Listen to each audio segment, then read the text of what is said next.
Part है और इस प्रोफेशन का मोमेंटम और पर्पस बरकरार रखते हैं एडवोकेट्स। लॉयर्स का काम बाहर से जितना फियरलेस और ग्लोरीफाइड नजर आता है, रियलिटी में उतना ही टफ और खतरों से भरा है। अपनी प्रोफेशनल ड्यूटीज निभाने की कीमत कई बार न सिर्फ एडवोकेट्स को बल्कि उनकी फैमिली मेंबर्स को भी चुकानी पड़ती है। आए दिन एडवोकेट्स के साथ हैरेसमेंट, मारपीट, mental torture, property damage, threat, abduction और मर्डर होने की खबरें सामने आती हैं। उन पर फॉल्स केसेस फाइल किए जाते हैं, उन्हें गलत चीजों के लिए डिफेम किया जाता है। अक्सर उनसे उनके और उनके क्लाइंट के बीच हुए प्रिविलेज्ड कम्युनिकेशन और मटेरियल्स की मांग की जाती है इन्वेस्टिगेशन के लिए। उन्हें डराया धमकाया जाता है ताकि वो इन्फॉर्मेशन दे दे, जबकि वो प्रिविलेज्ड कम्युनिकेशन लॉ के अंडर कॉन्फिडेंशियल रखना होता है। इसके अलावा उनके फैमिली मेंबर्स को भी फिजिकली और मेंटली टॉर्चर होने के केसेस भी सामने आते हैं ताकि वो एडवोकेट को प्रेशराइज कर सके। और ये सब इसलिए किया जाता है ताकि वो एडवोकेट अपनी प्रोफेशनल ड्यूटीज को प्रॉपरली फुलफिल ना कर पाए, या फिर किसी तरह से ट्रायल डिस्टर्ब हो जाए, डेट्स आगे बढ़ जाएं, या फिर वो एडवोकेट वो केस फाइट ही ना करे। और कई बार केस जीतने पर लूजिंग पार्टी एडवोकेट से रिवेंज लेने के लिए भी ये सब करते हैं। बेसिकली पिछले कुछ सालों में ऐसे केसेस काफी ज्यादा इंक्रीज हुए हैं और एडवोकेट्स की लीगल प्रोटेक्शन के लिए कोई लॉ ना होने की वजह से ये केसेस प्रॉपरली एड्रेस नहीं हो पाते। इस फैक्ट को कई हाई कोर्ट्स और सुप्रीम कोर्ट ने कई केसेस में ड्यूली एक्नॉलेज भी किया है और कहा है कि लॉयर्स कोर्ट के ऑफिसर्स होते हैं, और जब पुलिस और जज के पास सिक्योरिटी है, सिक्योरिटी का कानून है हमारे देश में, तो लॉयर्स के लिए भी होना चाहिए, क्योंकि लॉयर्स भी हमारे जस्टिस सिस्टम के लिए इक्वली इम्पोर्टेंट है। और फाइनली सुप्रीम कोर्ट के डायरेक्शन पर बार काउंसिल ऑफ इंडिया ने एडवोकेट्स प्रोटेक्शन एक्ट 2021 लाने का डिसीजन लिया है। इस बिल का मेन ऑब्जेक्टिव है लॉयर्स को उन सभी तरह के थ्रेट से प्रोटेक्ट करना जो उन्हें अपनी प्रोफेशनल ड्यूटी करने से रोकते हैं, लीगल इंडस्ट्री में लॉ एंड ऑर्डर मेंटेन करना, एडवोकेट्स के फ्रीडम ऑफ स्पीच, एक्सप्रेशन और एसोसिएशन को सेफगार्ड करना, उन्हें सोशल सिक्योरिटी फैसिलिटेट कराना, उनके और उनके क्लाइंट के बीच की जो कॉन्फिडेंशियल इन्फॉर्मेशन है उसे प्रोटेक्ट करना, और ये इंश्योर करना कि अपनी प्रोफेशनल ड्यूटीज अदा करने के लिए उन्हें मैलिशियस प्रोसिक्यूशन का टारगेट ना बनना पड़े। Hey everyone, I am Kirti and you're welcome to Lawspectus। आज के वीडियो में हम इस बिल को डिटेल में समझेंगे और ये देखेंगे कि इस बिल के अंदर एडवोकेट्स को किस तरह से और कौन सी प्रोटेक्शन देने की बात कही गई है। आगे बढ़ने से पहले अगर आपने अभी तक इस चैनल को सब्सक्राइब नहीं किया है तो जरूर सब्सक्राइब कीजिए और बेल आइकन को प्रेस कीजिए ताकि हमारे अपकमिंग वीडियोस की नोटिफिकेशंस आपको मिलती रहे। ये जो एडवोकेट्स प्रोटेक्शन बिल है ये अभी तक एक लॉ नहीं बना है, ये सिर्फ अभी एक प्रपोजल है। अगर पार्लियामेंट इसे पास कर देती है तब जाकर इसे लागू किया जाएगा। इस बिल को लाने की नीड और डिमांड इंडियन सर्कमस्टांसेस के हिसाब से तो थी ही, पर कुछ इंटरनेशनल ऑब्लिगेशंस को फुलफिल करने के लिए भी इस बिल को लाया गया है। पहली ऑब्लिगेशन है 8th United Nations Congress on the Prevention of Crime and the Treatment of Offenders 1900 के अंडर, जिसमें लॉयर्स के लिए basic principles on the role of lawyers adopt किया गया था। इसमें साफ कहा गया था कि ये गवर्नमेंट की ड्यूटी है कि लॉयर्स अपनी प्रोफेशनल ड्यूटीज अच्छे से और बिना किसी रुकावट के परफॉर्म कर पाएं और उन ड्यूटीज को करते वक्त उन पर किसी भी तरह का प्रोसिक्यूशन, एडमिनिस्ट्रेटिव, इकोनॉमिक या बाकी तरह का खतरा या सैंक्शन ना आए और जरूरत पड़ने पर उन्हें फुल अथॉरिटेटिव प्रोटेक्शन दी जाए। और दूसरा ऑब्लिगेशन है United Nations human rights council resolution on the independence of जजेस एंड लॉयर्स, जो कहता है कि ये स्टेट्स की रिस्पॉन्सिबिलिटी है कि लॉयर्स और क्लाइंट्स के बीच के प्रिविलेज्ड कम्युनिकेशन की कॉन्फिडेंशियलिटी मेंटेन करें और लॉयर्स को क्लाइंट्स और उनसे जुड़े डॉक्यूमेंट्स का फ्री एक्सेस मिले। और अगर इन राइट्स का वायलेशन होता है तो इसे काउंटर करने के लिए फाइन और पनिशमेंट का भी लीगल अरेंजमेंट होना चाहिए। ये सब इसलिए क्योंकि लॉयर्स ह्यूमन राइट्स को प्रमोट भी करते हैं और डिफेंड भी, और इसीलिए स्टेट की ये ड्यूटी है कि वो लॉयर्स और उनके राइट्स को सेफगार्ड करे। और वकीलों से जुड़े जो मुद्दे हैं और जो उनकी लीगल पोजीशन है उसे सुप्रीम कोर्ट ने भी हरिशंकर रस्तोगी वर्सेस गिरिधर शर्मा में अफर्म किया है। इन सभी एस्पेक्ट्स को ध्यान में रखते हुए ये बिल लाया गया है, तो चलिए इस बिल को डिकोड करने की कोशिश करते हैं। अगर एप्लीकेशन की बात करें तो ये पूरे इंडिया पर अप्लाई होगा, इंक्लूडिंग जम्मू एंड कश्मीर, और इसमें जो एडवोकेट वर्ड है उसका वही सेम मीनिंग रहेगा जो एडवोकेट्स एक्ट 1961 के सेक्शन 21A के डेफिनेशन क्लॉज के अंडर दिया है। इस बिल को बार काउंसिल ऑफ इंडिया की 7 मेंबर कमेटी ने मिलकर ड्राफ्ट किया है। इस बिल में एडवोकेट्स को 2 तरह की प्रोटेक्शन दी गई है।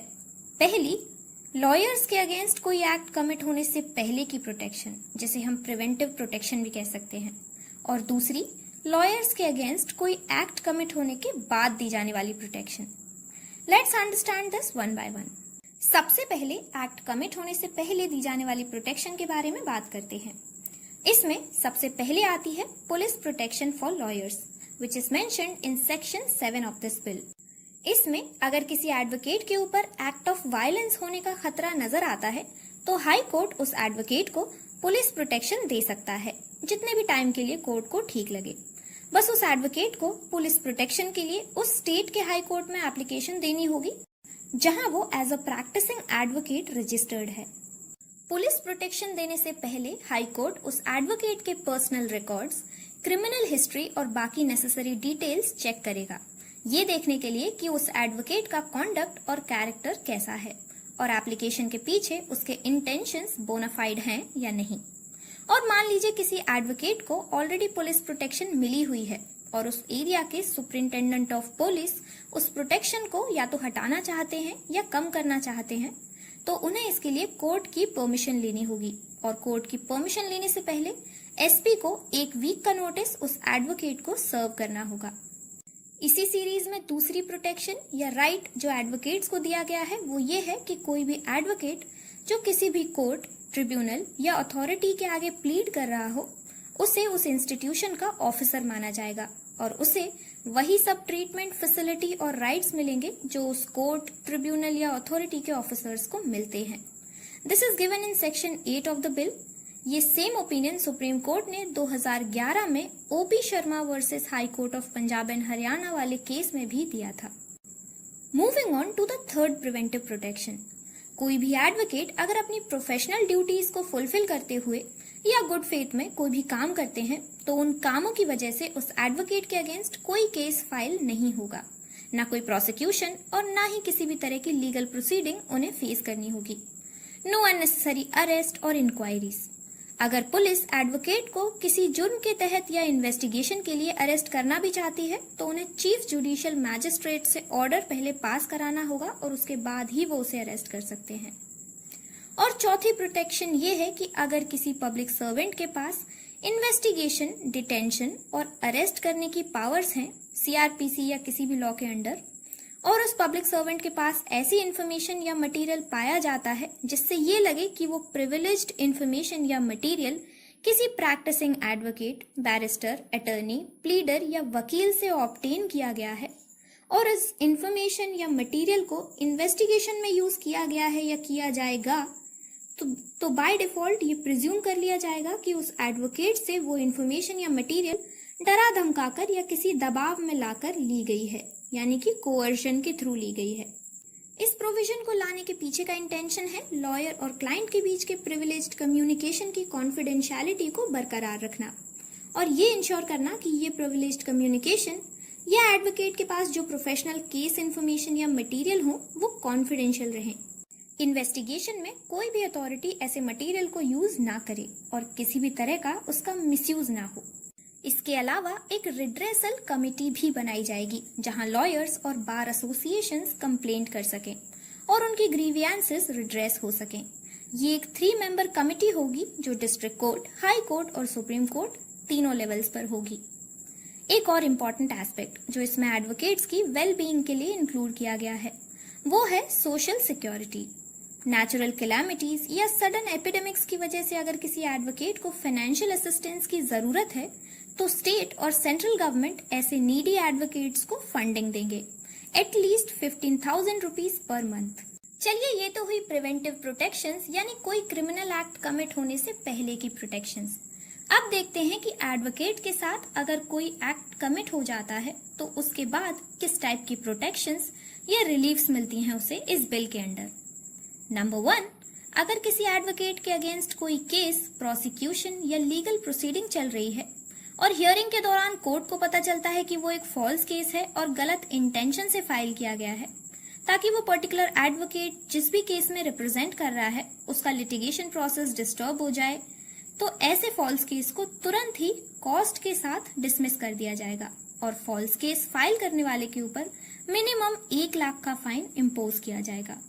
नंबर 2, अगर किसी पर्सन के ऊपर एडवोकेट्स के साथ एक्ट ऑफ वायलेंस कमिट करने का इल्जाम है और प्रोसिक्यूशन चल रहा है, तो उस केस में कोर्ट की परमिशन से विक्टिम ऑफेंस कंपाउंड कर सकता है।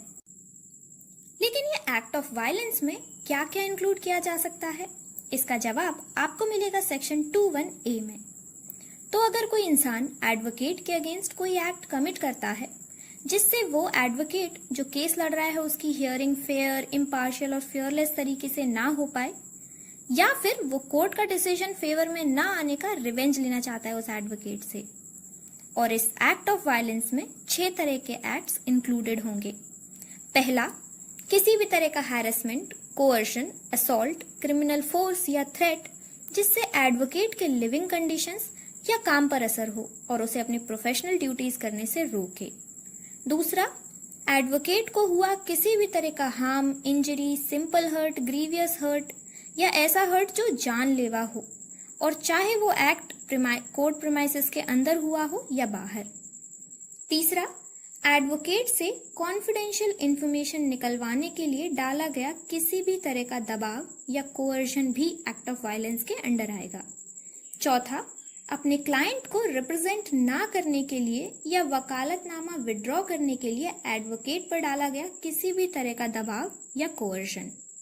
पांचवा, एडवोकेट के लीगल डॉक्यूमेंट्स, प्रॉपर्टी या मटेरियल्स को किसी भी तरह का नुकसान पहुंचाना। और 6th एक्ट जो एक्ट ऑफ वायलेंस के अंडर आएगा वो है जुडिशियल और क्वासी जुडिशियल प्रोसीडिंग्स के दौरान गलत भाषा का इस्तेमाल करना, डेरोगेटरी लैंग्वेज यूज करना। ये सभी एक्ट्स एक्ट ऑफ वायलेंस के अंडर आएंगे, और अगर ये एक्ट ऑफ वायलेंस किसी एडवोकेट के ऊपर होता है तो उसके लिए पनिशमेंट और कॉम्पनसेशन भी इस बिल में मेंशन्ड है। पनिशमेंट की अगर बात करें तो सेक्शन 3 में ये प्रिस्क्राइब्ड है, जो कहता है अगर कोई एडवोकेट्स के साथ एक्ट ऑफ वायलेंस कमिट करता है या किसी को ऐसा करने के लिए इंस्टिगेट करता है, यानी कि अबेटमेंट, तो उसे 6 महीने से लेकर 5 साल तक की सजा हो सकती है और 1 लाख रुपए तक का फाइन देना पड़ सकता है। और अगर कोई इस क्राइम का रिपीट ऑफेंडर है, यानी सेम टाइप का क्राइम करने के लिए दूसरी, तीसरी या चौथी बार कन्विक्ट हुआ है, तो उसे 1 साल से लेकर 10 साल तक की सजा हो सकती है और मिनिमम 10 लाख रुपए का जुर्माना भरना पड़ सकता है, which can also extend. Punishment के अलावा कॉम्पनसेशन का भी रूल दिया हुआ है इस बिल के सेक्शन 4 में, जिसमें कोर्ट अपने अकॉर्डिंग डिसाइड करेगा कि एक्ट ऑफ वायलेंस के बदले अक्यूज्ड को कितना कॉम्पनसेशन पे करना होगा। और अगर एडवोकेट की किसी प्रॉपर्टी का डैमेज या लॉस हुआ है तो अक्यूज्ड को उस डैमेज्ड प्रॉपर्टी की फेयर मार्केट वैल्यू से 2 गुना अमाउंट पे करना होगा एज कॉम्पनसेशन, और ये कॉम्पनसेशन उसे पनिशमेंट और फाइन के साथ पे करना होगा। इसके अलावा जो एक्ट ऑफ वायलेंस का ऑफेंस है वो इस एक्ट के अंडर कॉग्निजेबल है और नॉन बेलेबल है, और ऐसे केसेस की इन्वेस्टिगेशन एसपी या उससे हाई रैंक वाले पुलिस ऑफिसर ही कर सकते हैं, और ये इन्वेस्टिगेशन एफआईआर रजिस्टर होने के 30 दिन के अंदर कंप्लीट हो जानी चाहिए। एक्ट ऑफ वायलेंस के जो केसेस होंगे उनकी हियरिंग डिस्ट्रिक्ट या सेशंस जज या उससे हाई रैंक के कोर्ट्स में ही होगी, और 1 साल के अंदर अंदर ट्रायल को कंक्लूड करना होगा unless there are valid reasons. और इस एक्ट के अंडर जो भी प्रोसीडिंग्स होंगी वो सीआरपीसी रूल्स के अकॉर्डिंग होगी। इस बिल में बस इतना ही। अगर ये बिल पास हो जाता है तो इससे न सिर्फ एडवोकेट्स को लीगल प्रोटेक्शन मिलेगी बल्कि केसेस का भी स्पीडी डिस्पोजल होगा, फ्री एंड फेयर ट्रायल के साथ। आपके क्या व्यूज हैं इस बिल पर, मुझे कमेंट सेक्शन में जरूर बताइएगा। कौन से ऐसे एस्पेक्ट्स हैं जो इस बिल से रिमूव होने चाहिए या इस बिल में ऐड होने चाहिए। आप अपने सजेशंस भी कमेंट्स में लिख सकते हैं। वीडियो का कंटेंट पसंद आया हो और इन्फॉर्मेटिव लगा हो तो लाइक जरूर कीजिएगा, और आने वाले लीगल वीडियोस के साथ जुड़े रहने के लिए चैनल को जरूर सब्सक्राइब कीजिए और बेल आइकन को प्रेस कीजिए ताकि आपको आने वाले वीडियोस की नोटिफिकेशन सबसे पहले मिले। Thank you for watching.